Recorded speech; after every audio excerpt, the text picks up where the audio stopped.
Selamat datang di dunia novel. Kultivator Junior, mari kita lanjutkan kultivasi berikutnya di Martial God Asura volume 10. Episode 6122, menaklukkan semua orang. Setelah memasuki dunia yang diciptakan oleh tanah suci keberuntungan, Baili Zilin tidak bergerak maju, melainkan langsung berhenti. Beberapa orang dari sekte penjara mengira Baili Zilin tidak tahu ke arah mana harus pergi, dan mereka semua diam-diam mengirim pesan. "Kamu tidak perlu mengingatkanku, aku punya caraku sendiri," Baili Zilin tiba-tiba berkata dengan suara kental. Dan perkataannya juga membuat semua orang di sekte penjara yang awalnya khawatir menutup mulut mereka.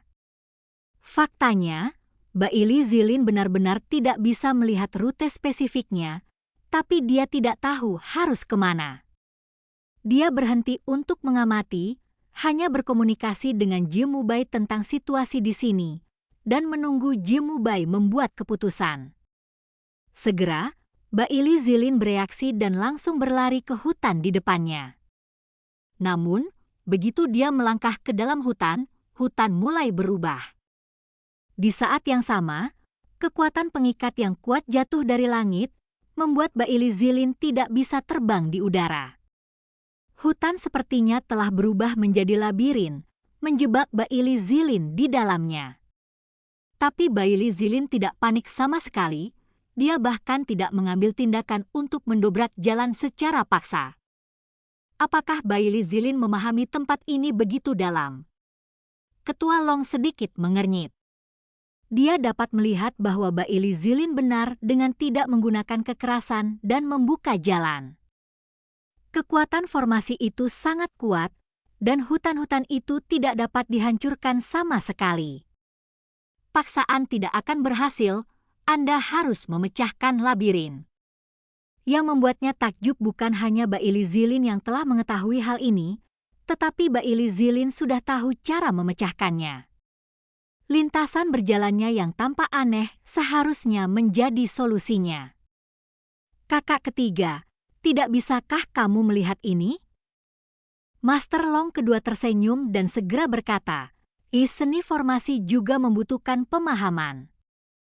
Pemahamannya sangat lemah. Bahkan jika teman muda paling berbakat Chu Feng di dunia ada di alamnya, dia tidak akan mampu menghadapi kesulitan seperti itu dengan mudah. Baili Zilin ini jelas memiliki seseorang di belakangnya, dia hanya mengikuti instruksi, pantas saja teman kecil Chu Feng memanggilnya boneka. Jika dia bukan boneka, lalu siapa dia? Kata-kata dari Master Long Er tidak disampaikan secara diam-diam, tetapi diucapkan di depan umum. Anda tahu, Master Long Er adalah puncak spiritualis dunia naga sejati, jadi kata-katanya sangat berwibawa. Tentu saja hal itu juga menggugah perbincangan masyarakat. "Omong kosong apa yang kamu bicarakan?" Namun, begitu dia mengucapkan kata-kata ini, dia langsung mendapat teguran marah dari seorang jenderal penjara dari sekte penjara. Di saat yang sama, tatapan dingin yang tak terhitung jumlahnya datang dari segala arah. Tapi Master Long Er tidak panik sama sekali. "Bagaimana? Tidak bisakah kita mendiskusikannya secara normal? Jika kamu jujur, kamu tidak takut dengan bayangan yang bengkok. Jika kamu yakin dalam hati, kamu tidak takut dengan apa yang dikatakan orang lain," kata Master Long Er. Yaitu, beberapa Master Long lainnya juga setuju. Hanya Kepala Long yang tidak berbicara, tetapi ekspresinya menunjukkan bahwa jika sekte penjara mengambil tindakan, dia tidak akan sopan. Mereka sudah lama mendengar tentang keluhan antara sekte penjara dan Chu Feng. Mereka datang ke sini hari ini untuk mendukung Chu Feng, itulah sebabnya mereka mengatakan ini di depan umum. Anda sengaja mengarahkan opini publik. Ini fitnah, kata jenderal penjara lainnya. Memandu opini publik? Pada saat ini, cibiran terdengar bukan dari siapapun di 9 jalan totem, tetapi dari Ouyang Kongyu. Ketika teman kecil Chu Feng tidak datang ke sini lebih awal, pernyataan fitnah sekte penjara Anda dapat dianggap sebagai panduan diskusi? Kenapa? Kamu hanya diperbolehkan berbicara tentang orang lain, dan orang lain tidak diperbolehkan berbicara tentang sekte penjaramu. Ketika Ouyang Kongyu berbicara, dia terus menatap pusat dunia. Dia tidak melihat langsung ke orang-orang dari sekte penjara, tetapi ada rasa jijik di sudut mulutnya. Anda, meskipun tuan dari sekte penjara tidak senang, mereka tidak tahu harus berbuat apa untuk sementara waktu. Bagaimanapun, orang itu ada di level lain. Biarkan mereka bicara, tidak perlu berdebat dengan mereka. Tiba-tiba, suara nyaring terdengar, itu adalah Jimo Qianzhou. Dalam dunia seni bela diri, pemenang selalu menjadi raja dan yang kalah adalah bandit. Ketika Bailey Zilin berhasil dalam tantangannya, dia akan mendapatkan kekuatan tertinggi dari tanah suci keberuntungan. Dunia punya kesimpulannya sendiri tentang siapa sebenarnya, kata Jimo Qianzhou. Faktanya, dia juga sangat tidak senang. Bagaimanapun, sekte penjara sedang mencoba untuk menciptakan citra master roh dunia yang hebat, jadi tentu saja itu tidak boleh terlalu sombong. Terlebih lagi, dalam situasi saat ini, jika perkelahian benar-benar terjadi, sekte penjara juga akan menderita kerugian besar. Berhasil. Sungguh menakjubkan, segera. Banyak orang menunjukkan keheranan mereka. Karena Bailey Zilin sudah keluar dari hutan. Setelah berjalan keluar, Bailey Zilin tidak melanjutkan gerakannya.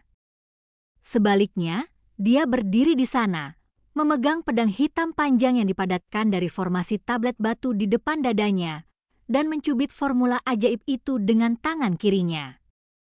Bum bum bum. Saat berikutnya, pepohonan hutan bergoyang, dan ada titik lampu hijau yang tak terhitung jumlahnya, seperti hujan meteor yang terbang terbalik, dan akhirnya jatuh ke pedang hitam di tangan Bailey Zilin. Lalu, apa itu? Para junior hanya memiliki kebingungan dan rasa ingin tahu di mata mereka.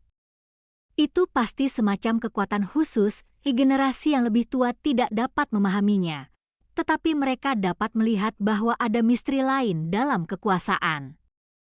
Selanjutnya, Bailey Zilin tidak langsung menuju ke arah tanah suci keberuntungan, melainkan mulai mengambil jalan memutar. Entah itu rawa, danau, atau gurun, asalkan medannya tetap, sebenarnya itu adalah formasi yang unik. Ada monster dan jebakan yang kuat. Namun apakah itu krisis yang muncul secara langsung atau bahaya yang tersembunyi? Hal ini sangatlah sulit. Pada awalnya, orang mengira Bailey Zilin, dengan dukungan kuat di sisinya, akan mampu menantang dengan mudah. Namun mereka segera menyadari bahwa kekuatan itu tidak cukup untuk menghadapi tantangan tersebut, dan mereka membutuhkan cukup otak dan pertimbangan. Singkatnya, setiap kali level baru terhalang di hadapan mereka, bahkan generasi tua pun tidak dapat memikirkan cara untuk menghadapinya, apalagi generasi muda. Namun Bailey Zilin selalu bisa menyelesaikannya dengan cepat, dengan satu pukulan fatal dan bersih.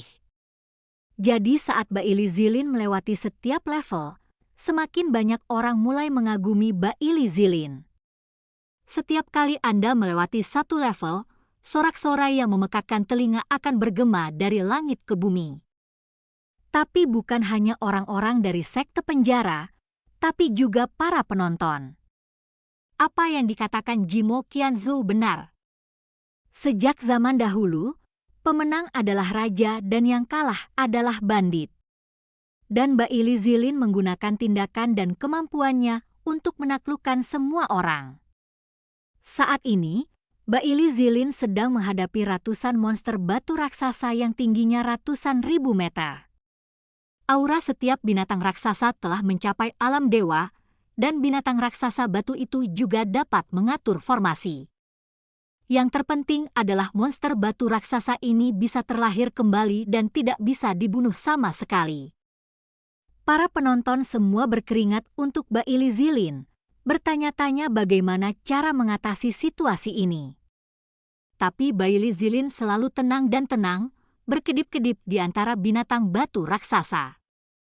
Tiba-tiba, dengan tebasan pedang, kepala binatang batu raksasa terbang keluar, dan semua binatang batu raksasa itu menghilang ke udara. Baru pada saat itulah orang-orang menyadari bahwa meskipun kekuatan monster batu raksasa itu nyata, wujud mereka salah. Jika dibunuh secara normal, mereka bisa terlahir kembali tanpa batas. Tapi selama mereka menemukan yang asli, semuanya bisa diselesaikan. Terlalu kuat. Apakah dia bisa menembusnya begitu cepat? Melihat secara menyeluruh itu mudah, tapi mencari tahu adalah yang paling sulit. Pengamatan macam apa ini? Pada saat ini, sorak-sorai yang memekakan telinga bergema di seluruh dunia lagi, dan semua orang memuji Bailey Zilin. Bailey Zilin juga menikmati pujian seperti ini. Dia memeras formula ajaibnya, dan kekuatan yang kuat diintegrasikan ke dalam pedang hitam di tangannya. Tapi dia tidak terus bergerak, tapi berbalik untuk melihat ke arah Chu Feng. Kamu masih menolak untuk bergerak. Apakah kamu ingin diam-diam mempelajari metodeku dalam menghancurkan formasi? Tidak ada gunanya. Cara menghadapi formasi ini berbeda setiap saat. Chu Feng, kamu tidak bisa mempelajarinya, namun Chu Feng tidak memperhatikan sama sekali. Sepertinya aku tidak mendengarnya. Tapi Bailey Zilin tahu betul bahwa Chu Feng pasti bisa mendengar apa yang dia katakan. Karena itu, Bailey Zilin sangat tidak senang. Dan cerita pun berakhir. Sampai jumpa di cerita berikutnya dari Martial God Asura di dunia novel.